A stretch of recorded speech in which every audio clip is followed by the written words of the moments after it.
بسم اللہ الرحمن الرحیم۔ السلام علیکم ورحمۃ اللہ وبرکاتہ۔ رب ارحمہما کما ربیانی صغیرا۔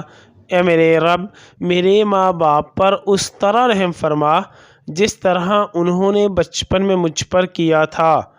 استغفار کے فوائد۔ گناہ معاف ہوں گے، سورہ نوح آیت نمبر 10۔ بارش ہوگی، سورہ نوح آیت نمبر 11۔ اولاد نصیب ہوگی، سورہ نوح آیت نمبر 12۔ مال ملے گا، سورہ نوح آیت نمبر 12۔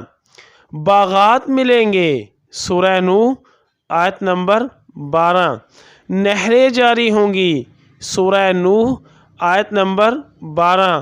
خوشحالی والی زندگی نصیب ہوگی، سورہ ہود آیت نمبر 3۔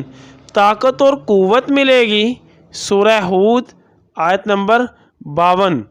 مبارکبادی ہے اس شخص کے لیے جس کے نامہ اعمال میں استغفار زیادہ ہو، ابن ماجہ۔ جو پابندی سے استغفار کرے گا تو اللہ اسے ہر غم اور تکلیف سے نجات دے گا، ہر تنگی سے نکلنے کا راستہ پیدا فرمائے گا اور اسے ایسی جگہ سے رزق دے گا جہاں سے اسے وہم و گمان بھی نہ ہوگا۔ صحیح ابو داؤد، صحیح ابن ماجہ۔ یا اللہ، خاندان اہل بیت کی سچی محبت ہمارے دلوں میں راسخ فرما۔ یا رسول اللہ صلی اللہ علیہ وسلم، ہمارے ماں باپ اور ہماری آل اولاد آپ صلی اللہ علیہ وسلم پر قربان ہو، آمین یا ارحم الراحمین۔